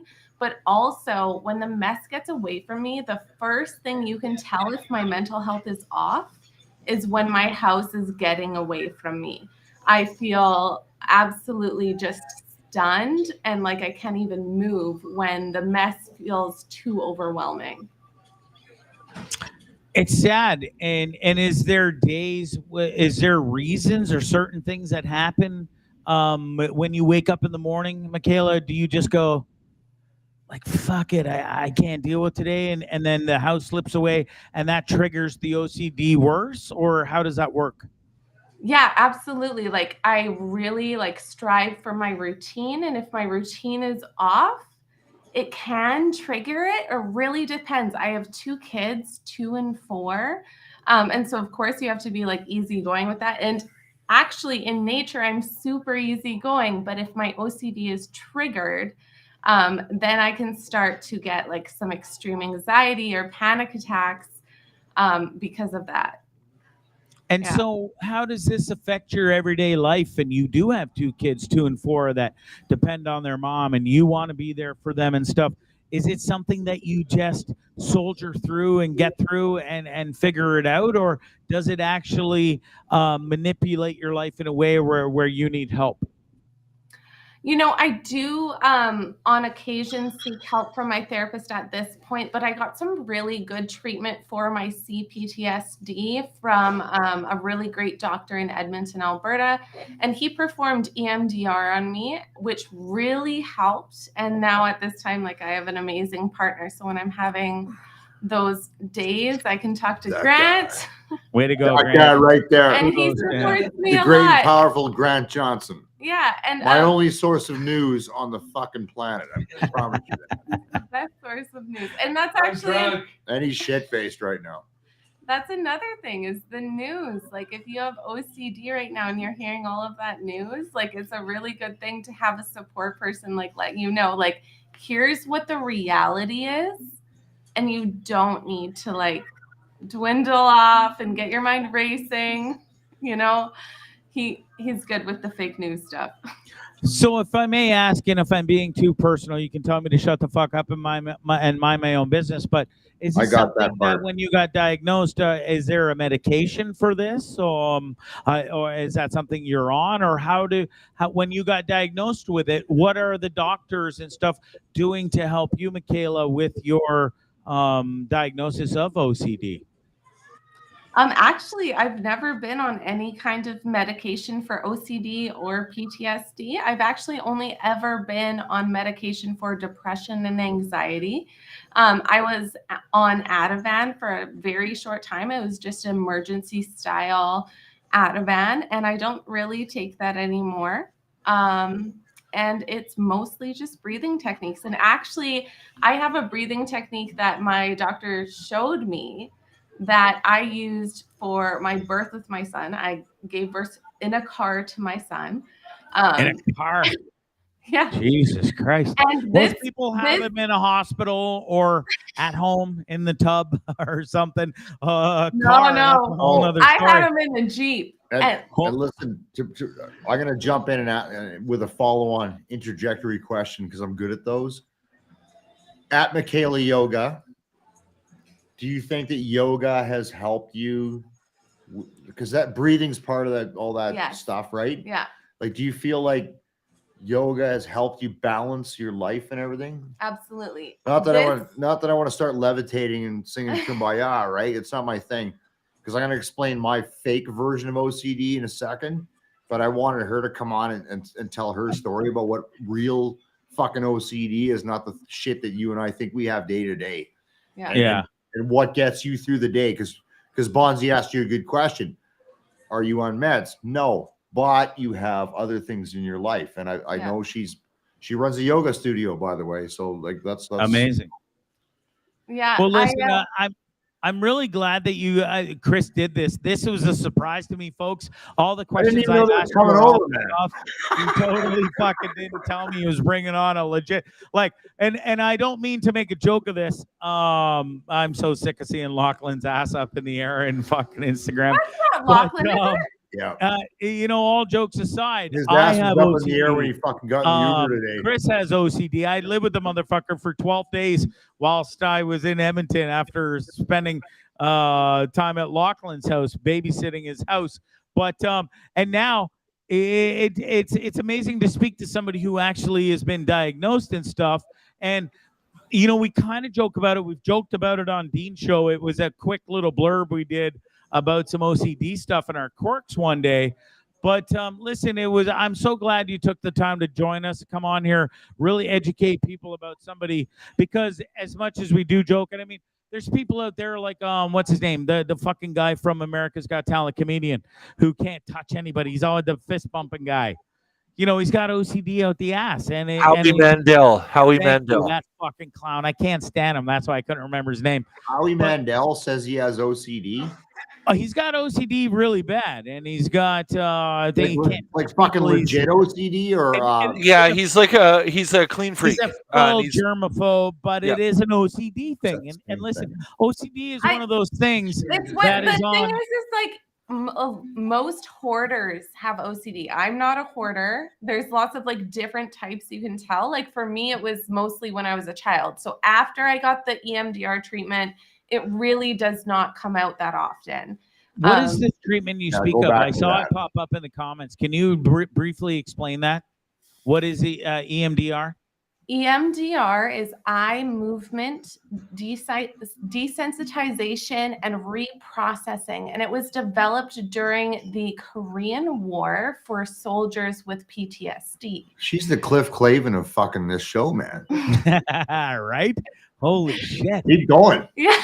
Like I'm like, wow. I thought we were just gonna Chris, get. Can you just step aside, bud? I'm just gonna interview right, Michaela I'll just leave, man. You don't need me here. So Yeah. with PTSD, you have certain situations where you're really struggling. They're replaying in your head, and it's really hard to process those things. For me, it was mostly as a child, and then it stemmed into adulthood, those situations. So when I had EMDR, I remember saying to my therapist, like, is this just a placebo? Like, you're helping me, but what's happening? Because you know, he's doing this tick-tock motion with his hand while he's making me replay these situations. And truly, it helped me so, so much. And it never goes away truly, but when you replay those situations of abuse or trauma that you've gone through in your head, instead of it making you absolutely freeze or physically do something or whatever happens to you with PTSD. It could be many different things. It could stem into OCD, like as a very little child for me with those, oh, I need all these pens to be together so they're not lonely. You know, it really helps you process those things and grow and learn, and you can move forward with your life. It reprograms your brain to be able to process. I'm loving this. I'm a big fan. I would love to get in touch with you and talk more about EMDR. And I think this is maybe, like I said, Chris threw me this curveball tonight. Army Kris did. He didn't even fucking tell me, oh, Bondzee, I got a legit OCD person here. It's like, and again, I hate to make light or I hate to joke about this, but I want to make light of it. There's so many people that have do you get upset with people that say, oh, I got OCD, like I have to touch things 4 times and then I can leave the house? And that's what I want to talk about, because I was going to come on Bonds like we planned. Like my whole night went fucking left wheel, trust me. But in a good way, because I like partying with these people. Of course. Well, you got the entire locker room at your house. I got throw a 2/3. curveball. But listen, this has been fantastic, because even though, you know, you and I were going to come on here and not joke about OCD, because it's no joke. No, I mean, I suffer from it, but I hate to use the word suffer because of people like Michaela who kind of really do suffer from it more. Now, listen, each one of us on the screen, 1, 2, 3 of us, all have PTSD. We suffer from a different form of PTSD because of I think that's the point. Traumatic events in our life, Chris. But exactly. So I'm very structured in my space. And you lived here for fucking a couple weeks, man. And I'm very meticulous about where everything is, about cleanliness, about everything. And you're massively the way I'm structured. And I get irritated. I'm not comfortable with when I leave my cords all over the place and you stuff. Have an unnecessary amount of USB cords and reading glasses and shit and everything. It's not just you. That's funny. We're making light of that, and we should. Of course. You're welcome here anytime. You know that. But of course, I'm not used to people coming into my environment unless they're close to me. If you want to come into my space in my house, and if I can have Jimmy in here, fuck, I can have anybody in here. But it's like, I'm always constantly chasing around, picking up empties. I put all my keys, my wallet, my sunglasses going in the exact same spot. Dude, your entire house is fucking like TikTok. Fucking order, in the Army, dude. We call that right dress. In your cupboard is all the rices are together. He's got different rices. He's got different pastas. He's got this sauce, this sauce. It is fucking boom, boom, boom, boom, boom, boom, boom. Yeah, and I'm not fucking Rain Man. I'm not saying that. I don't even so much Chris thing. And this is what I was gonna say to you tonight. I don't think is that OCD or is that I don't know, because when I hear 25 years of military, maybe I'm just it's very different. asshole, you know. I think it just affects us all differently. Like, and I think you could label yourself as OCD, or there's many people that have the same symptoms as you that need their house to be a very certain way. Like there are people that need to be super, super, super clean, super hygienic. They're very scared of any kind of illness or catching a cold or whatever it is. And that's so the shit. That's the so shit many we don't know about, right? Yeah. Like we walk around, oh, I have OCD. Like, shut Yeah. the fuck up. Maybe you don't have OCD. Maybe you should talk to Maybe somebody you're just fucked. who has real fucking OCD and Right. find out what a bad mental illness that actually is versus your particular ways, right? So I'm trying to find the middle ground is what I guess I'm saying, if that makes sense. Yeah. And it's sad because it's kind of one of those things that's not really talked about, because OCD only affects about 2.2 million people in the world, which is 1%, or not the world, sorry, in the North America, which is only 1% of the US population. But some of those 1%ers can't fucking leave their home because they can't wash their hands enough. The dishes aren't done. The vacuuming's not done. They haven't touched something 14 fucking thousand times. That fucking makes me sad. And I feel terrible for those people. So yes, Chris, when we joke and I joke and we say we have OCD, yes, we have OCD. There's different forms of it. But not It's at a that combination level. of genetic, environmental, and neurobiological risk factors that it's different in each and every one of us. And in Michaela, it's heavier than it is in me and you, Chris, in a different way. I think a lot of yours comes from, yes, it is definitely a side derivative of PTSD. Sure, which we all have, and unfortunately, it's affected Kayla a little heavier than you and I, Chris. Where I hate to like we joke about it, but it's still in our lives. It doesn't affect my daily life. It doesn't affect yours, Chris. I've seen you operate. You have a fucking system. You are tickety-boo from the second you fucking wake up to the moment you go to bed. You have a regiment and a system. OCD, yes, maybe you could call it that, but not on the level that Michaela and some other heavier sufferers have. Yeah, you know what I mean? and that's why I feel bad. Like I'm just a regimented guy, with who went through some fucking shit, and I got diagnosed with PTSD, even though I don't think I have it. I think I'm a rock star, but I'm not, and I'm very structured in my life, and then that's how I want it to be, and then you start talking to people that have legitimate OCD by its medical definition, and you go, fucking whoa, man. I'm happy I'm not there, you know? Yeah, for sure. Listen, I'm going to wrap this up. I am, my bladder's absolutely going to burst.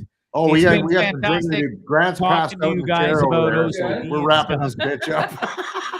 Okay, we need Jimmy in here and Grant. Where's the rest of the locker room? We Get gotta them come in. fuckers off the I'm gonna couch. get out of the Bring way. them in. Why don't you bring them in? Yes. Wrap with them for a sec, Glassy. I gotta go pee, or I gotta end the show right now. I'll be right back. You talk to Jimmy and Grant, and I'll be right back. Bondzee, I heard your feet are swollen. Hey, Grant. Listen, everything was swollen, and the fact I didn't think, not to brag, but I didn't think my penis could get any bigger, and it actually grew, Grant. So I was pretty lucky. You know, Locke was all worried about getting COVID and stuff, and his pee-pee shrinking, and that. I got OCD, and I got some swelling body, liver stuff going on, and my penis grew too. So. Listen, a little bit of good comes with the bad. Wow. The bad comes with the good. Was it the right penis? And my buddy Jimmy, listen, I'd be remiss if I didn't say hello to you. Listen, I'm gonna let you guys talk to Glassy here for a second. I'm almost remiss to do, but it's either that or Hey, go, just go, just go. Just go. All right. Go pee, Just go. man. We're gonna make fun of you. Grant, how does your lady deal with your Yeti? Gotta know that. My yacht? Your Yeti. This is her idea. It was. Please tell me. Before I met Michaela, I didn't have a beard. And it was her idea to keep growing it, and I've just kind of but do continued we have to it. tell the story? Okay. All right. Yes. All right. Tell the story. Tell the Okay, story. so the Tell the story, story. I don't even know the story. is I need that, to record this shit. yeah. I think this is recorded, isn't it? Yes. Anyways, And live. when we first started dating, I was getting sliced up all over my face. Like, I don't know what it is, sensitive skin or whatever, but even just like a simple kiss, I'd get like a scratch. Like, I was like completely red. I looked like I had a beard. Right. He wasn't shaving down all the way. I was just doing I was like, a razor on the crispy. stubble. Yeah. And you get, just my cheeks. And I said, like, maybe like grow it out a little. And fucking grow it then out. Yeah. Here we are today. And congratulations recently on your new one. Congratulations. Yeah, cheers. Is that a Caribou beer? That's a Caribou. Yes. 100%. Oh, yes. That's a cheap ass beer. You know what? Okay, so I'm from BC. I went to Fort Mac. I worked at Rock 97.9. Up there, Brava is the same price as a 15-pack of Budweiser down here. So I drank Brava, and it was like the world's shittiest beer. And you know Chris Byrne, you know of him? Yeah. He mocked me all the fucking time. Glassy, why are you drinking this beer? Why are you drinking this beer? After 2 years of finally being up there, I did my research. It's still a product of an Anheuser-Busch, but when I lived in Vancouver, we drank a lot of Caribou. But so have you mixed it with the Ruby Red? Ruby Red? No. But with the Ruby Red, like the juice. No. I don't know what you're talking about. Like a Clamato kind of, or yeah, kind of. So you like half and half, or what do you mean, Jim? The band, who one of the members is actually from BC, Kelowna, I believe it is. Yeah, it is Kelowna. Yep, you're right. Yeah, and I can't remember what they called the drink. I have no idea what you mix the Caribou beer. Moose milk. No, that's a Delegion. That's a Delegion on January 1st. Different. You said Caribou, and then I instantly went there. No, I had some tequila. I'm sorry. Bear. Ruby Red and Caribou. Oh yeah. Oh. It's really red. It's called a Rattler. Apparently, I'm being told in my. You take a Rattler in there? Yeah. No, but the Ruby Red, like the juice. Like the go over here. Ocean I Spray. have a legitimate bartender with me here. Come here. No, she's not coming over. I'm not going around. I can't. No. I'm trying to get her to come over here. Jesus, Jimmy. Yeah. No, but okay. You get behind them. You know what? In BC, Grant, in BC, everything costs so GD much that you have to drink Caribou to just drink beer. Well, that was I did my radio school in Vancouver, and that was our beer. Where'd you go? Caribou. BCIT. Where'd you go? No, I went to Columbia Academy. Nice. Oh wow, that's Hey fellas, thanks for having the patience. Sorry I had to leave you with Glassy for a couple of minutes, but come on. Listen, you guys look like absolute beauties. How's the locker room going, and how come? I gotta ask this. I'd be remiss if I didn't. Where's Locke? Locke was out with us tonight, and Jimmy, he was asleep about an hour ago. No, 2. Lightweight. Can you show pictures? Lightweight. Oh, it's a Rattler. Okay, yeah. Do you want to see what Lachlan looked like? That's what we're talking about. Yeah, I would love to see this. Can you? So we were out the river, tonight. He came over to our house. Nothing makes me happier than selling Locke down the river on my own podcast because, listen, you're all there still, and Locke is not. It's not appearing. You gotta click on it more. Wow, he looks absolutely waffled. Chris, you gotta help me. Poor Locke. What is that? Oh yeah, there he is. Oh, he's in his Uber. Oh, jeez. Are the eyes open or is he fucked? Yeah, he lasted about 2 hours. We left his car downtown, and he was shit faced. I love it. You know what? You know what makes the you? Fact What you two are still standing. Jimmy looks sober-ish. You look completely sober and fine.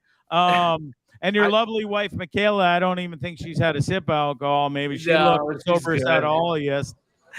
I love the fact of the way you guys do radio because, like, Cub Carson, Carson, the way he taught me that in Fort McMurray. It's real radio, and that's what you guys do, and I really respect that. And a huge stick tap, Jimmy Grant, like. huge stick up. Big fan. It's literally like I wake up, we roll in, and we crack the mics. And You wing it. Yeah, we're not planning anything. It's who we are. How many? Day was asleep on the floor in the control room. Yeah. Yes. Jimmy literally got paid to sleep on the floor. How many days of the week, and you can individually answer it, do you mail it in? I'd say we. And you have Chris as a you guys got Chris. Put a good effort in every day. Yeah. But any given day of the week, someone's hungover. But you know what? That's what makes it real and relatable to everybody, because we're all doing the same thing. More time. I'm actually better on the radio when I'm hungover than when I'm. 8 times out of 10, it's Jimmy. That's you way can tell right? yourself that.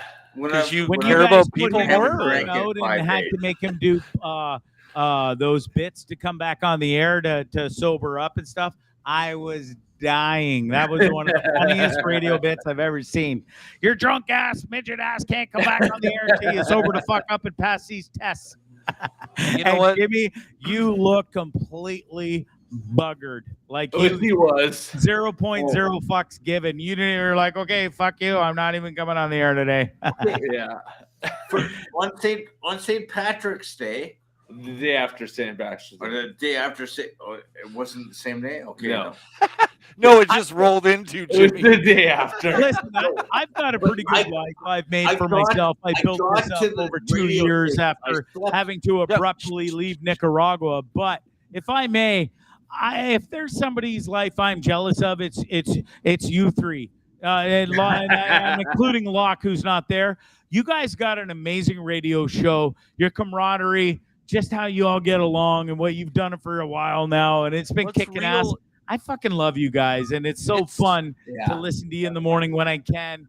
And it's real radio is what it is. It's relatable for sure.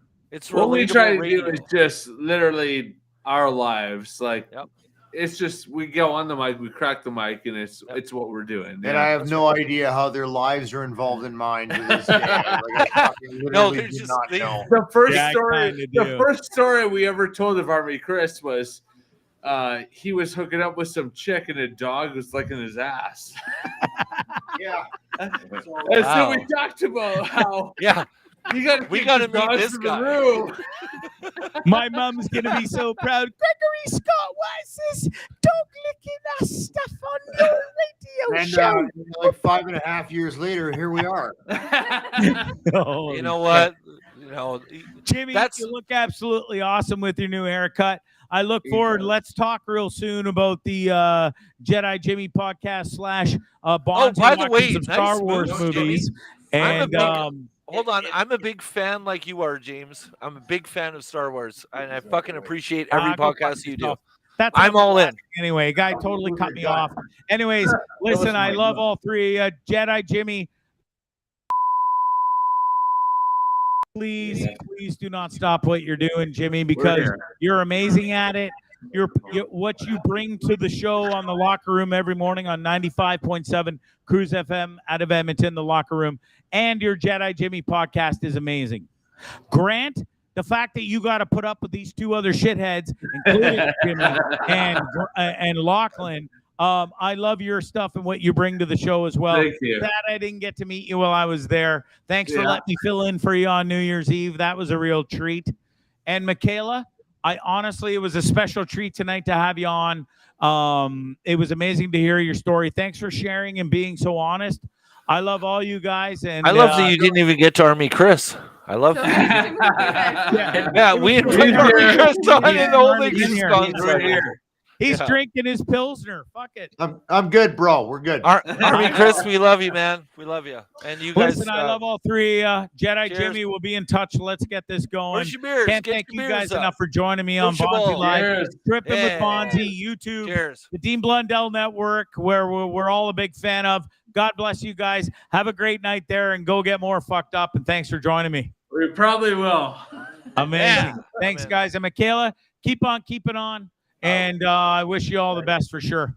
Thank you. Bye. See you. Yeah, you bet. Wowee.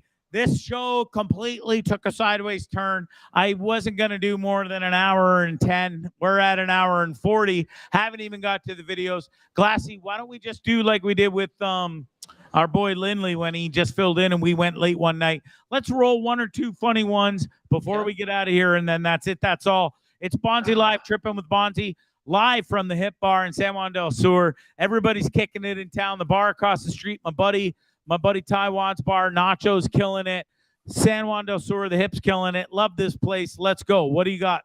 I would love to have seen more of Grant and Jimmy and Michaela instead of videos. Dude, I could sit here for 3 hours and do that, but you went peace, so I carried it. It was good. It was good. It's all good. It's enough. I know it. Listen, again, this is my show.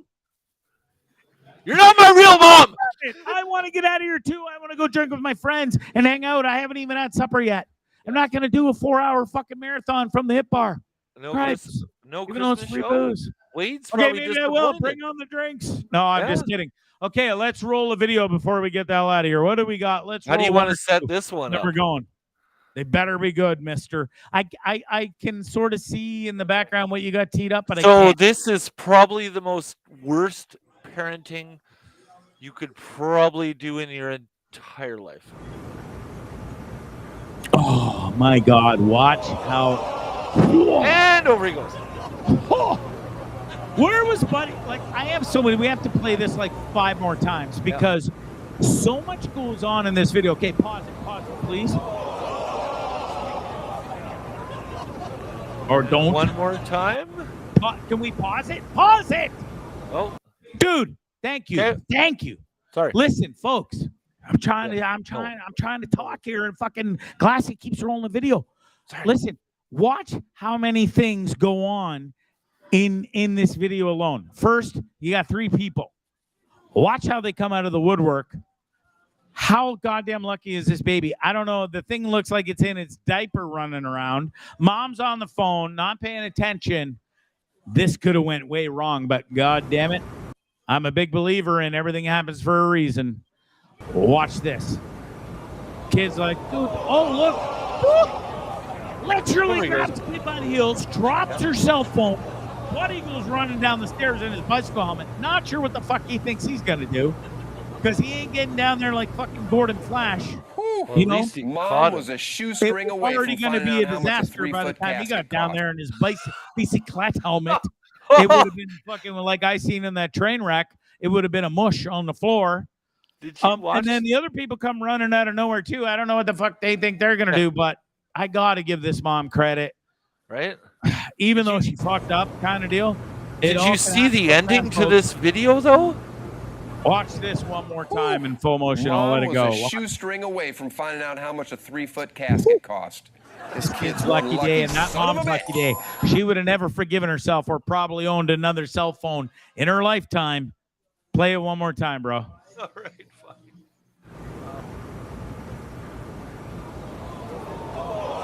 Whoa, the fuck? One-handed. What was that dude's name in the Chicago White Sox who caught that ball in the outfield and was ostracized for it?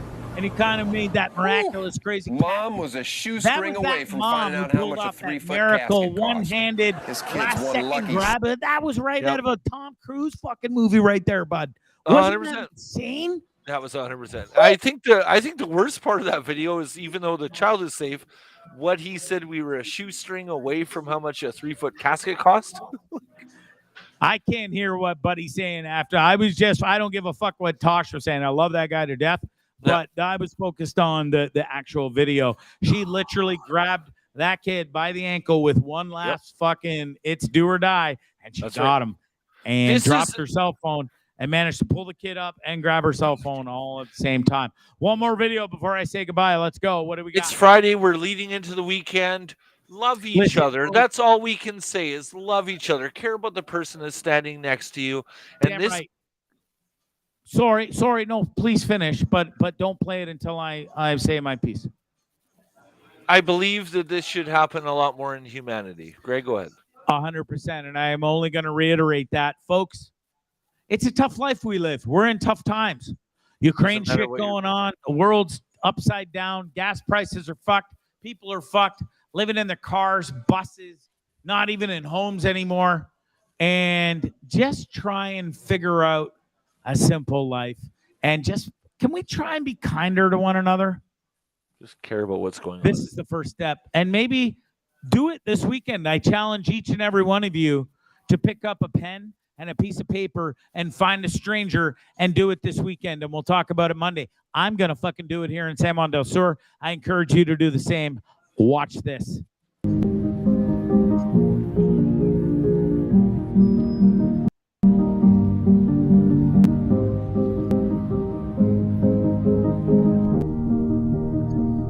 The stranger handed this stranger a piece of paper that says your life matters. Forget about anyone else and what they fucking think about you. You're goddamn right. You're goddamn right. Fuck what anybody thinks about you.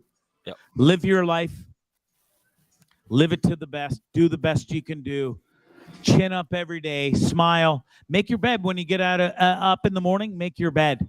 It's one of the most #1 things in the entire planet. Ask Army Kris. Yep. Ask anybody that suffers from PTSD and even OCD. Making your fucking bed is one of the greatest things you can do in the morning, because you know why? It starts your entire day. And you know what? When you woke up and you're fucking, if you're like me, sheets are absolutely everywhere because I'm a tornado when I sleep. Toss, turn, toss, turn. Sheets are upside down. Sometimes I'm upside down. Get up. Be thankful that you woke up. Make your fucking bed even before you pish. Yep. If you have to pish that bad, first go pish, but come back, make your bed. It starts your day. You accomplished numero uno. That's right. It's a start, and it works. Let's do one more feel-good movie. She's blind. They made her find the basketball. It helped her. The whole arena is silent. He's blind, and she goes by sound only. Watch this. What can you do if you're blind? I probably. If that doesn't give you the fucking feel good and makes the back of your hair on the back of your neck stand up, I don't know what will. Folks, just do better this weekend. Be better. Feel better about yourself. Love one another. Take care of one another. You're a pretty that's awesome it, because person, we're all in this together. Who cares what anybody else thinks about you? I got to visit Dad today. Hey, I got to visit Dad. They wheeled him fucking downstairs. That's amazing. Milo came and visited. It's the small things, right, buddy? Do a small thing, everybody, this weekend for one another. A stranger, your friend, a loved one. It doesn't matter. Just do it. That's all. I can't thank the Hip Bar in San Juan Del Sur enough for hosting me again. Happy Friday. Been amazing. Everybody's partying in San Juan tonight. It's Friday night. Go rock it. Go love one another. Take care of one another. It's Bondzee Live. Sponsors are San Juan Hip Bar in San Juan Del Sur. It's also DeanBlundell.com. It's also Shakespeare's Fine Dining in Hamilton. Go check them out. That's it. That's all. Scramble Clothing with K.com. Go check them out as well. Buy their swag. You'll look fucking awesome in it like I do. You will too. Be part of the squad. That's it. That's all. Glassy, you're the best. Hope your dad's doing well. Glad you got to see him. Thanks to my guest, Chris Cram. Yes, he was awesome. The new segment on Friday nights, Breaking News, is awesome. It's breaking, B-R-A-K-I-N-G. It's the last time I'm going to say it. It's a pun on words. So go fuck yourself. Have a great weekend. Love each and every one of you. Bye. See you Monday. Bondzee. Peace. Yes, have a good weekend. Now to the two old people in the balcony. What was that? That was very strange. It was very weird. Peculiar. It was kind of amusing. Yes, it was rather funny. It was incredibly funny. I loved it. Hilarious. Wonderful.